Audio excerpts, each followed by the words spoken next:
교회 여러분 안녕하세요. 이런 날은 뭐 메리 탄핵 가결 이렇게 인사해야 되나? 제가 해피가 맞는지 메리가 맞는지 잘 모르겠지만 하여간 오늘 참 기쁜 날입니다. 지난 주일과 달리 오늘은 기분이 참 좋으시지요? 예, 연이은 집회 참석과 뉴스 시청으로 지난 열 하루 동안 우리의 몸과 마음이 많이 힘들었는데 어제 국회에서 탄핵이 가결되면서 몸도 가볍고 마음도 거뜬해졌습니다. 어제 탄핵 가결 직후에 국회 앞에서 내란숙의 윤석열 탄핵 촉구 원로 농성단의 일환으로 며칠째 농성 중이시던 우리 김상근 목사님께서 단톡방에 이런 글을 올리셨습니다. 저기 제가 화면에 올렸는데요. 하나님 감사합니다. 국민 여러분 참으로 위대합니다. 국회의원 여러분 수고하셨습니다. 감사합니다. 교회 선후배 여러분, 하나님께서 우리 기도를 들어주셨습니다. 별로 길지 않은 문장이지만 우리 모두의 마음을 잘 대변하고 있다고 생각되었습니다. 특별히 저는 하나님께서 우리 기도를 들어주셨습니다 라고 하는 마지막 문장 때문에 마음이 뜨거워졌습니다. 여러분, 기도 응답은요 아무나 누릴 수 있는 은혜가 아닙니다. 하늘은 스스로 돕는 자를 돕는다고 했는데 그 스스로 돕는 자만이 누릴 수 있는 특권입니다. 그런데 인류 역사 속에서 스스로 돕는 모든 자가 이 특권을 누리지는 못했습니다. 그래서 사실은 종말론이라고 하는 것도 생겨났던 것입니다. 인간이 아무리 노력해도 그 기도가 이루어지지 않으니까 하나님의 도우심을 간구한 것에서 종말론이라고 하는 것이 탄생했습니다. 그런데 감사하게도 우리는 기도 응답을 받았습니다. 그것도 청한 것 이상을 받았습니다. 이번 탄핵 정국에서 우리가 청했던 것은 탄핵 가결이었습니다. 그런데 어제 우리 그 응답을 받았죠. 그런데 그것만 받은 것이 아니었습니다. 인류 역사상 실현 불가능하다고 했던 이 세대 통합도 이루어냈습니다. 이게 뭐 옛날서부터 도대체 이 기성세대와 이 청년 세대의 통합이라고 하는 것은 늘 어려운 문제였는데 지난 며칠 동안 우리는 이것을 경험했습니다. 그리고 또 이건 제가 모르던 건데 K-팝 팬덤의 통합도 이루어냈다고 합니다. 이 K-팝 전문가들은 이건 기적이라고 말하던데요. K-팝 팬들은 자기가 좋아하는 아이돌 그룹만을 선택적이고 이기적이고 경쟁적으로 응원한답니다. 그러니까 제 세대 사람들은 남진이냐 나훈아냐 뭐 이래가지고 이제 서로 이제 나훈아 씨를 좋아하는 사람과 남진 씨를 좋아하는 사람들이 있고 서로 자기가 좋아하는 가수를 응원했는데 아마 요즘도 이제 그 K-팝 팬덤들이 그렇단 모양이에요. 그래서 이제 모르겠어요. 그 여자 걸그룹을 좋아하면서 동시에 남자 걸그룹도 좋아할 수 있는지 모르겠는데 그 이제 같은 여자 걸그룹끼리는 별로 좋아하지 않은 모양입니다. 그래서 이제 블랙핑크라고 하는 제가 그 걸그룹 정도는 압니다. 블랙핑크나 뉴진스나 이런 이제 잘 나가는 이제 세계적인 여자 걸그룹들이 있는데 그 걸그룹을 응원하는 팬들은 한 그룹을 응원하면 다른 그룹을 이렇게 배척하고 별로 응원하지 않은 모양인데 하여간 이번에 그동안 갈라져 있던 K-팝 팬들이 하나가 되었습니다. 어디 그뿐입니까? 영호남의 지역 통합도 이루어졌습니다. 게다가 전 국민이 누가 양의 탈을 쓴 늑대인지도 다 알게 되었습니다. 우리가 작년에 사실은 이 진보 진영이라고 할까요? 그런 쪽에서 이제 대통령 선거를 할 때 이 윤석열 후보가 얼마나 위험한 인물인지에 대해서 여러 차례 경고했는데 귀뚱으로도 듣지도 않았습니다. 그런데 그래서 거기에 많은 사람들이 더 많이 투표해서 대통령이 되었는데요. 그런 이제 그렇게 아무리 외쳐도 이루어지지 않았던 일이 이게 또 그게 아마 그냥 임기가 끝났으면 또 계속해서 응원하는 사람들도 있었을 텐데 수년 또는 수십 년이 걸려도 될까 말까 한 이 일을 단 10하루 사이에 그것이 이루어졌습니다. 그러니 이 기도의 초과 응답에 대해서 우리가 감격하고 감사하지 않을 수가 없습니다. 하지만 아직 할 일이 많습니다. 이제 겨우 1차전에 승리한 것뿐이고요. 이제 그 다음에 더 높은 고개들이 많이 남아 있습니다. 기득권자가 아니라 국민이 주인인 나라, 헌법 조문에서뿐만이 아니라 일상생활에서 국민 주권이 실현된 나라를 세우는 일이 진정으로 남아 있습니다. 지난번에도 우리가 한번 대통령을 탄핵한 일이 있었는데 그때 국민들이 새 세상이 도래할 걸로 생각했는데 사실은 도래하지 않았던 것 우리가 너무 잘 알지 않습니까? 오히려 더 뒤로 후퇴했습니다. 그래서 이제 그런 세상이 진짜 좀 더 우리나라에서 실현되기를 하는 그런 과제들이 남아 있습니다. 이게 이제 제가 이번 대림절에 늘 설교해 왔던 사람 사는 세상 그리고 새하늘 새 땅이라고 성경에 표현되어 있는 그런 개념인데요. 이것을 실현하는 일이 남았습니다. 근데 제가 가만히 생각해 보면 예전부터 생각한 일이지만 어쩌면 우리 대한민국은 인류 최초로 정말 하나님 나라를 이 땅에 실현하는 일에 가장 가깝게 실현하는 일에 이 모범을 보일 수 있는 나라가 될 수도 있지 모르겠다 하는 생각이 듭니다. 그리고 하나님께서 우리 민족에게 그 위대한 사명을 주셨는지도 모르겠습니다. 여러분, 인류 역사에서 비폭력 저항을 통해서 독재 정권을 끌어내린 경험을 한 민족은 거의 없습니다. 대부분 실패하거나 아니면 비폭력 저항이 많았지만 그리고 대부분의 비폭력 저항들이 성공했지만 국가의 지배 체제를 이제 바꾸거나 그런 것은 없었습니다. 다 폭력적인 혁명을 통해서 가능했었는데요. 저희는 한 번도 아니고 두 번씩이나 이런 일을 해낸 민족입니다. 이 선민이었던 이스라엘도 못했던 일을 우리가 해냈습니다. 정말 대단하고 자랑스럽지 않습니까? 찬송가 582장을 보면 이게 문익환 목사님이 쓰신 가사인데요. 고요한 아침의 나라 인류의 횃불되어 타거라, 이런 구절이 있습니다.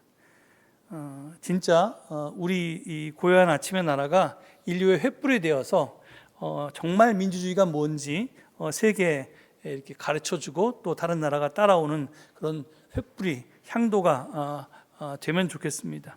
그리고 그 하나님의 꿈이 이루어질 때까지 우리가 대림절이고 하니까 더 깨어서 준비해야 할 것 같습니다. 오늘은 예수 그리스도의 오심을 준비하며 기다리는 대림절 세 번째 주일입니다. 여러분들은 또 별로 의식하지 못하실 텐데요. 이번 대림절에 들어서면서 제가 이렇게 복음서를 가지고 설교하고 있습니다. 그 이야기는 뭐냐면 제가 목회한 지 이제 10년 차에 들어섰다는 얘기입니다. 지난 9년 동안 3년은 복음서, 3년은 서신서, 3년은 구약성서를 가지고 설교를 했고요. 이제 다시 10년째가 되어서 복음 말씀을 가지고 설교할 텐데요. 그런데 저의 가장 큰 약점이 뭐냐면 이 설교를 준비할 때 너무 열심히 해서 다음에 한 10년 뒤에 그 본문을 봐도 그 10년 전에 했던 설교를 넘어설 수 있는 설교를 할 자신이 별로 없습니다. 물론 그래야 되는데 이게 제가 성장을 못한다는 것기도 하고요. 근데 하여간 다행히 제가 부임한 게 이 가나 다해 세 번째 C해 사순절 두 번째 주일서부터 설교하기 시작했거든요. 그래서 대림절하고 주연절하고 사순절 첫 번째 주일까지는 설교하지 않았던 본문입니다. 그래서 지금 누가복음으로 설교하고 있습니다. 그래서 이 오늘의 복음 말씀은 누가복음인데요. 약 2000년 전에 예수 그리스도의 오심을 준비했던 그리고 주님의 길을 예비하고 그 길을 곧게 하였던 세례자 요한을 주인공으로 하는 이야기입니다. 누가복음은 세례자 요한이 역사에 등장한 때를 이렇게 설명합니다.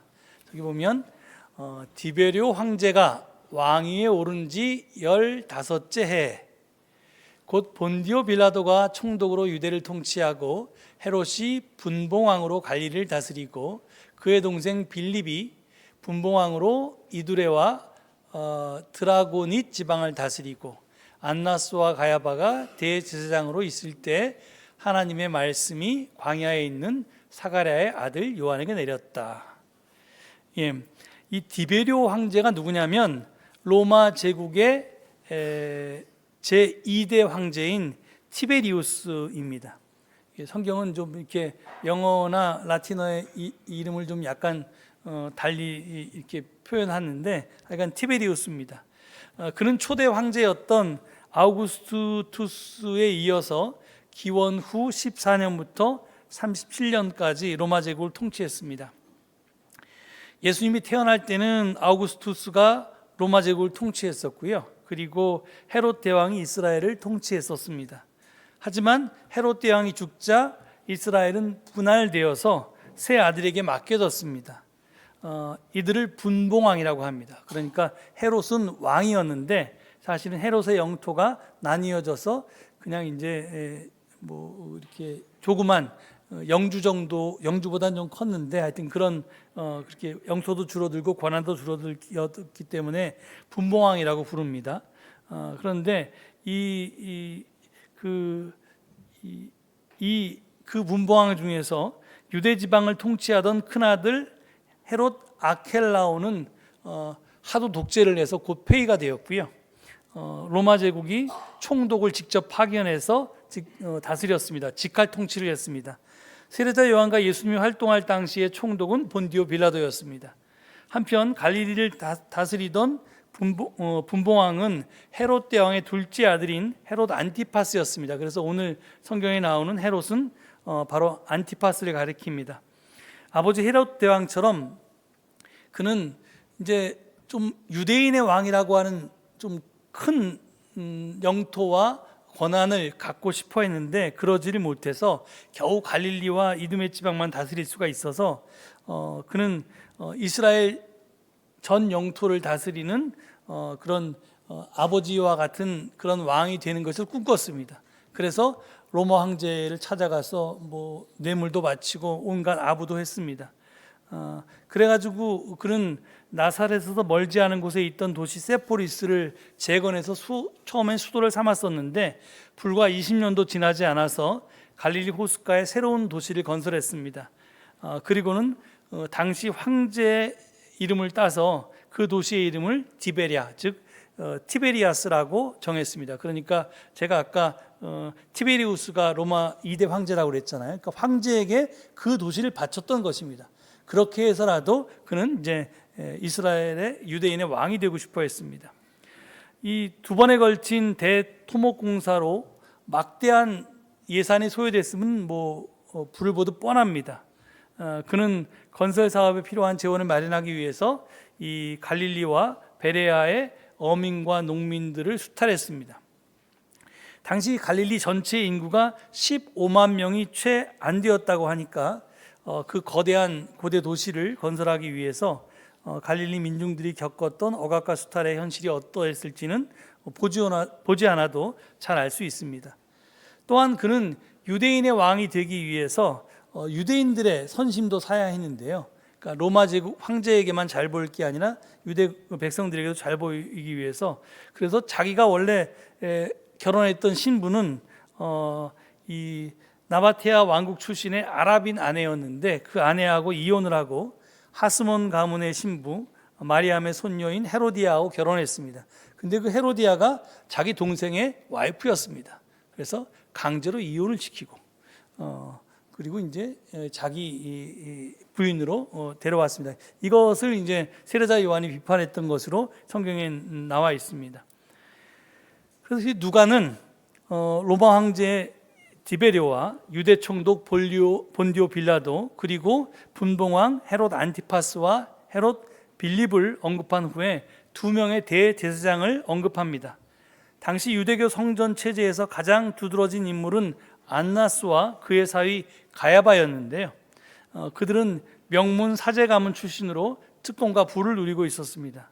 그런데 그들은 로마 제국에 의해서 임명된 사람들이었기 때문에 하나님의 뜻을 어기는 것보다 황제의 뜻을 어기는 것을 더욱 두려워했습니다. 그래서 이스라엘 성전의 대제사장들이었지만 그들은 로마의 앞잡이 노릇을 했습니다. 이렇듯 당시는 정치도 종교도 민중들에게 희망이 되지 못했던 그런 시기였습니다. 누가는 그 시대의 상황을 이렇게 요약한 후에 딱 한마디를 덧붙입니다. 하나님의 말씀이 광야에 있는 사가랴의 아들 요한에게 내렸다. 하나님의 말씀에 사로잡히면 어쩔 수가 없습니다. 그는 외쳐야 했습니다. 요한은 요단강 주변 온 지역을 찾아가서 죄 사함을 받게 하는 회개의 세례를 선포했습니다. 왜 하필이면 요단강이었을까요? 이스라엘 사람들에게 요단강은 아주 신성한 강입니다. 인도의 겐지스 강처럼요. 광야가 대부분인 이 유대 땅에서 요단강은 거의 유일한 생명줄이었습니다.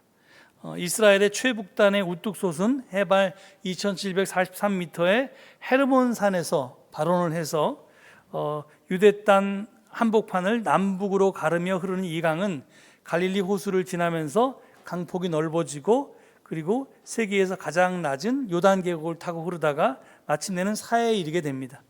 그래서 이 유대 땅의 무생명들은 이 요단강에 기대어서 산다고 할 수 있었습니다. 그러니까 생명의 젖줄이었습니다. 그런데 생명의 젖줄로서의 역할도 굉장히 컸지만 이 요단강은 경계로서의 상징성도 굉장히 컸습니다. 왜냐하면 출애굽 공동체가 동편 지역으로부터 요단강을 건너서 가나안 땅으로 들어왔기 때문입니다.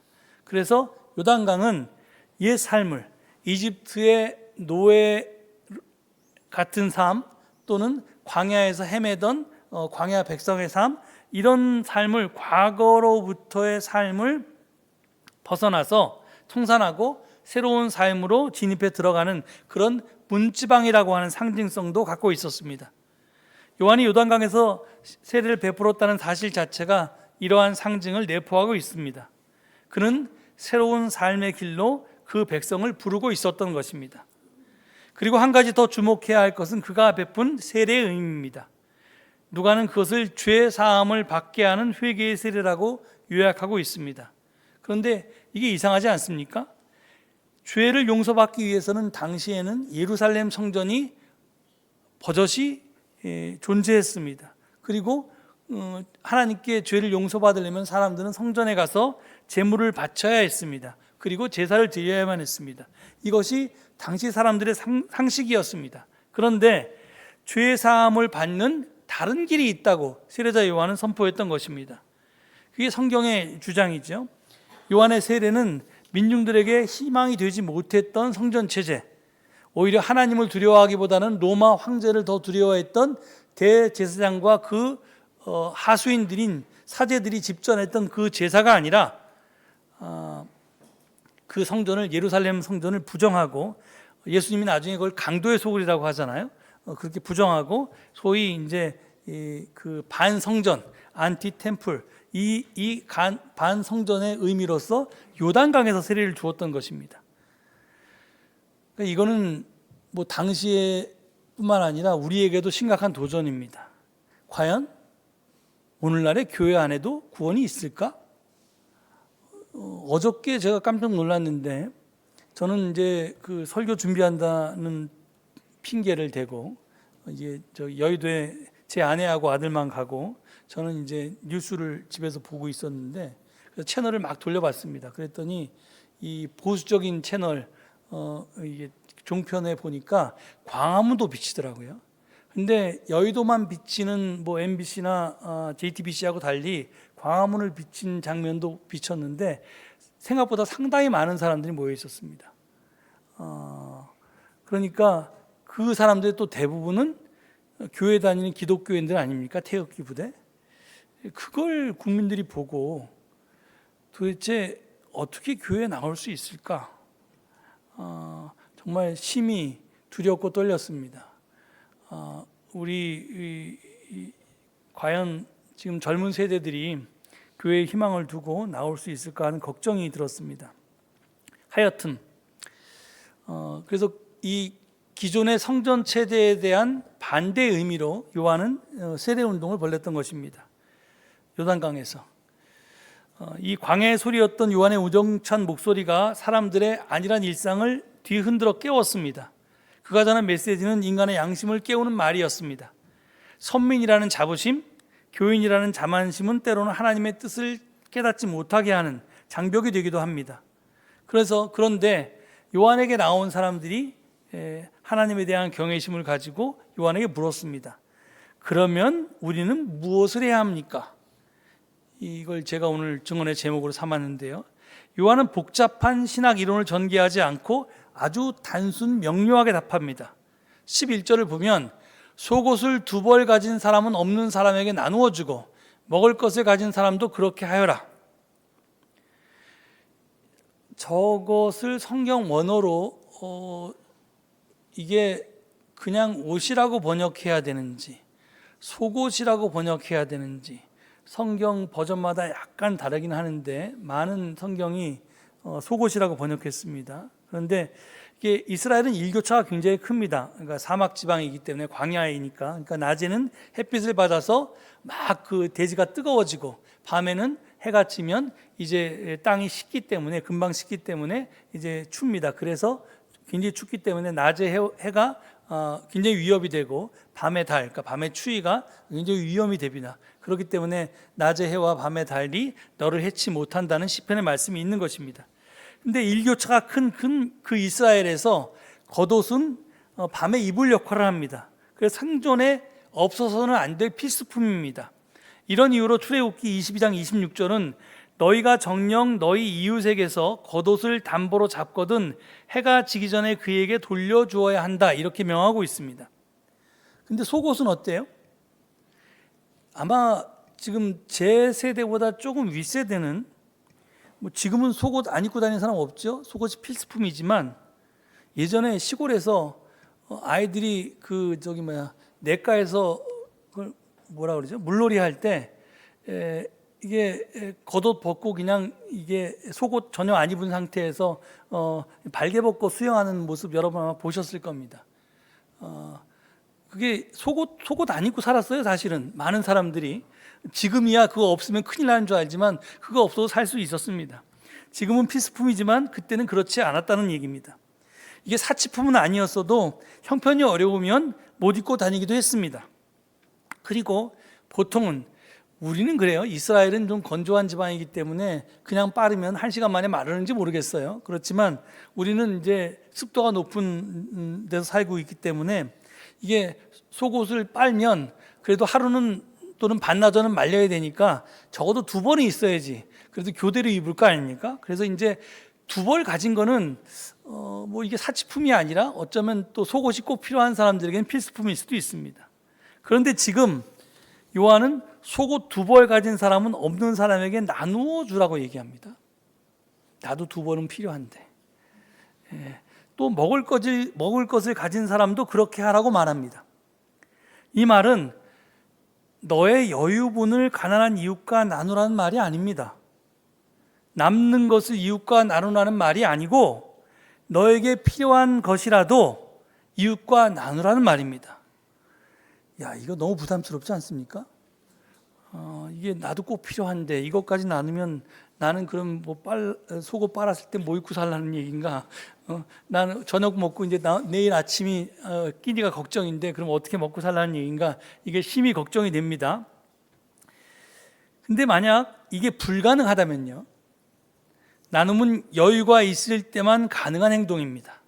달리 말하면 나눔이라고 하는 것은 가진 사람들만이 누릴 수 있는 특권이고요, 그렇지 못한 사람은 나는 충분히 갖지 못했으니까 나눌 수 없다라거나 아니면 나는 별로 없기 때문에 나눌 필요가 없다는 그런 핑계를 댈 수 있습니다. 그런데 정말 나눔이라고 하는 것, 나눔의 기쁨이라고 하는 것은 가진 사람들만의 특권일까요? 하루는 어떤 사람이 마더 테레사를 찾아왔습니다. 그는 아이들이 8명이나 되는 한 가정이 있는데 식구 전부가 며칠째 굶고 있다고 말했습니다. 그래서 테레사 수녀는 음식을 마련해서 그 집을 찾아갔습니다. 과연 아이들은 배고픔으로 얼굴이 일그러져 있었습니다. 그들의 얼굴은 슬픔이나 서러움이 아니라 배고픔에서 오는 고통이 새겨져 있었습니다. 테레사 수녀는 아이들 어머니에게 쌀을 주었습니다. 그래서 밥을 지어서 먹게 했습니다. 그런데 그 어머니는 쌀을 반으로 나누어서 들고 밖으로 나갔습니다. 그녀가 돌아오자 테레사 수녀가 그녀에게 어디 갔다 왔냐고 물어봤습니다. 그랬더니 대답이 이랬습니다. 옆집을 다녀왔어요. 그들도 배가 고프거든요. 며칠 동안 밥을 못 먹어서. 이 어머니는 어떻게 이럴 수가 있을까요? 내 자식이 8명이나 며칠째 밥을 못 먹어서 지금 배를 골고 죽어가고 있는데 지금 어떻게 그 상황에서 생긴 음식을 이웃과 나눌 생각을 할 수 있을까요? 여러분, 이제 동물의 왕국을 보면요, 사자 같은 맹수들도 이게 배고파서 사냥을 한 다음에 자기 줄임배를 채우고 나면 약한 동물들이 와서 자기가 잡은 먹이를 기꺼이 먹을 수 있도록 양보를 합니다. 그러니까 배부르면 나누는 건 짐승들도 한다는 겁니다. 그러면 배고플 때 나누는 건 인간이면 당연히 해야 되는 행동이 아닐까요? 내가 배부를 때 남는 것 이웃과 나누는 건 우리의 행동이 짐승과 차이가 없습니다. 내가 정말 사람이라면 내가 배고플 때 옆에 있는 주린 이웃이 생각이 나고, 그렇기 때문에 나도 배고프지만 그를 위해서 기꺼이 내 것을 조금이라도 나눌 수 있는 게, 이게 인간성입니다. 이게 동물과 다른 인간의 본성입니다. 그런데 어떤 인간들은 자기 것을 끝까지 챙기는 것을 넘어서 남의 것까지 빼앗으려고 듭니다. 오늘 요한을 찾아온 두 번째, 세 번째 부류의 사람인 세리와 군인들이 그랬습니다. 요한은 그들에게 이렇게 말하지요. 너희는 정해준 것보다 더 받지 말아라. 아무에게도 협박하여 억지로 빼앗거나 거짓 고소를 하여 빼앗거나 속여서 빼앗지 말고 너희의 봉급으로 만족하게 여겨라. 물론 이건 이제 세리와 군인으로 대표되는 기득권자들을 이야기하는 겁니다. 이게 무슨 말입니까? 네가 지금 가지고 있는 권력을 남용하지 말라는 말입니다. 그렇습니다. 요한은 권력자들에게 주어진 권력을 남용하지 말라고 말합니다. 딱 주어진 권력만큼만 사용하라고 합니다. 네가 뭐 세리니까 당연히 세금을 걷어야겠죠. 그런데 정해진 만큼만 걷어라. 그리고 군인들은 뭐 이게 백성들을 외적으로부터 돌보는 역할을 하거나 그러면서 필요한 어떤 뭐 군량을 공급받을 수 있을 텐데 딱 그만큼만 하라는 겁니다. 그것 이상으로 사람들을 괴롭혀서 그들의 것을 착취하지 말라는 겁니다.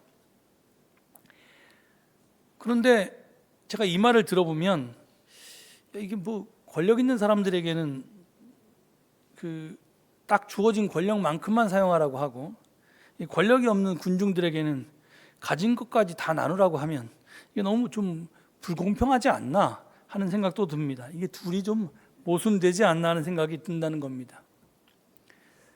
그래서 이게 갑자기 새벽에 이 생각이 들어서 이걸 어떻게 설교해야 되나 이게 좀 고민을 했는데요.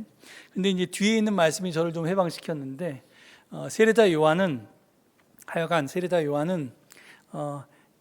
예수님이라고 하는 메시아의 오심을 준비한 사람이었습니다. 그가 예수님이 오시면 그의 신발끈을 이게 매거나 풀 그런 자격조차 없는 사람이라고 했습니다. 그러니까 세례자 요한의 말보다는 예수님의 말에 기대어서 이 세례자 요한의 말을 좀 해석할 필요가 있다고 생각합니다. 제 귀에는 세리나 군인들에게 준 말은요, 동태복수법이나 황금률처럼 들렸고요, 군중들에게 준 말은 예수님이 하신 원수 사랑의 계명처럼 들렸습니다. 여기 보면 동태복수법이라고 여러분 들어보셨죠? 눈은 눈으로, 이는 이로 갚아라. 그리고 황금률 우리가 잘 알죠? 너희는 남에게 대접을 받고자 하는 대로 남을 대접하라. 이 동태복수법이라고 하는 것은 보복의 정도는 손해의 정도에 상응해야 하며 결코 그 한계를 넘어서는 안 된다는 법입니다. 그러니까 내가 뭐 남하고 다투었어요. 그러다 감정이 격해져서 나보다 힘센 사람이 나를 때려서 내 이빨이 부러졌다면 내가 재판정에 가서 그를 처벌할 때 딱 이빨 하나가 부러졌으면 하나, 뭐 눈이 하나가 멀었으면 하나, 여기 이만큼만 보복해야지 내가 더 화나서 또 다른 사람 몰고 가가지고 그 사람을 그 이상으로 괴롭히면 안 된다는 겁니다. 왜냐하면 그렇게 되면 폭력이 계속해서 악순환되고 증폭되기 때문에 그것을 막고자 하는 겁니다. 그러니까 가해자는 피해자에게 한 만큼만, 더도 덜도 말고 딱 그만큼만 안갚음할 수 있다는 규제입니다. 그러니까 자기의 권리라고 그럴까요? 기득권이라고 그럴까요? 그것만큼만 가져가라는 겁니다. 황금률도 마찬가지입니다. 네가 남한테 대접받고자 하면 먼저 대접해. 그러면 된다는 겁니다. 그러니까 테이크 하려면 기부하라는 겁니다. 그럼 내가 주면 돌려받을 수 있다는 겁니다. 이 순서가 먼저 받고 난 다음에 갚는 게 더 좋겠지만, 확실하게 손해 안 보니까. 그렇지만 조금 손해 보게 내가 혹시 모르지만 하여튼 내가 먼저 주면 이제 그걸 받게 된다는 거지요. 이것도 역시 내 기득권, 내 권리의 사용입니다. 기득권의 포기는 아닙니다. 그런데 예수님은 원수 사랑을 명하십니다. 여기 보면 누가복음이 가장 급진적으로 말하는데요, 이렇게 말합니다. 너희가 너희를 사랑하는 사람만 사랑하면 그것이 너희에게 무슨 장한 일이 되겠느냐? 죄인들도 자기네를 사랑하는 사람들을 사랑한다. 너희를 좋게 대하여 주는 사람에게만 너희가 좋게 대하면 그것이 너희에게 무슨 장한 일이 되겠느냐? 죄인들도 그만한 이 일은 한다. 도로받을 생각으로 남에게 꾸어주면 그것이 너희에게 무슨 장한 일이 되겠느냐? 죄인들도 고스란히 되받을 요량으로 죄인들에게 꾸어준다. 그러나 너희는 너희 원수를 사랑하고 좋게 대하여 주고 또 아무것도 바라지 말고 꾸어주어라. 그리하면 너희는 큰 상을 받을 것이다. 더없이 높으신 분의 아들이 더 큰 상을 받을 것이요 더없이 높으신 분의 아들이 될 것이다. 그분의 은혜를 모르는 사람들과 악한 사람들에게 그분은 은혜를 모르는 사람들과 악한 사람들에게도 인자하시다. 이렇게 되어 있습니다. 지금 예수님이 이 누가복음에서 산상수훈과 병행되는 원수 사랑의 교훈에서 말씀하신 것은 기득권을 포기하라는 겁니다. 네 권리를 포기하라는 겁니다. 주었으니까 받아야지, 맞았으니까 한 대만 때려야지, 이런 권리를 포기하라는 겁니다. 그런 차원에서 지금 세례자 요한이 했던 나눔의 이야기를 우리가 귀담아 들을 필요가 있습니다. 나눔이라고 하는 것은 포기입니다. 내 권리를 챙기는 것만 고려하면 진정한 나눔은 불가능합니다. 그래서 나눔은 사랑입니다. 사랑은 아무런 대가도 바라지 않고 그저 나를 너에게 내어주는 행위입니다. 여러분, 우리가 이번 탄핵 전국에 여의도에서 이것을 목격했습니다. 커피, 주먹밥, 어묵 등을 선결제하고 100잔이고 50잔이고 10잔이고 아무나 와서 이 탄핵 집회에 참석하는 사람들 먹고 마실 수 있게 했습니다. 그 커피 한 잔 아무것도 아닐지 모르지만 이게 그 사람들의 나눔이 아마 거기 모인 사람들에게 큰 힘이 되었을 것입니다. 우리 교회에서도 여러분들이 집회 참가자들을 위해서 선뜻 사회부에 이렇게 많은 분들을 기부하셨습니다. 이런 나눔을 통해서 사람 사는 세상이, 새하늘과 새 땅이 가능해지는 것입니다. 우리는 탄핵이 가결된 지금 무엇을 해야 할까요? 지금 이제 큰 산을 하나 넘어섰기 때문에 사람들은 자기 권리를 주장할 것입니다. 아마 노동자들은 노동자들 지난 2년 6개월 동안 억압받았던 노동의 권리에 대해서 이야기할 거고요. 또 의사 선생님들은 의사 선생님들의 권리를 이야기할 거고요. 하여간 여러 집단들이 각자 자기의 권리들을 이야기할 것입니다. 그런데 그렇게 권리들을 이야기하면 정말 큰 것을 우리가 쟁취하지 못하고 또 다시 박근혜 대통령 탄핵 때처럼 원상으로 다시 돌아갈 수가 있다고 저는 생각합니다. 우리가 진정 이 기회를 통해서 한 단계 이 나라를 업그레이드 하려면 정말 우리에게 필요한 것은 나눔의 정신입니다. 그리고 그 나눔의 정신은 나의 권리를 쟁취하겠다는 것이 아니라 필요하다면 기꺼이 나의 권리마저도 내 이웃을 위해서, 이 나라 이민족을 위해서 잠시 유보하고 희생할 수도 있다.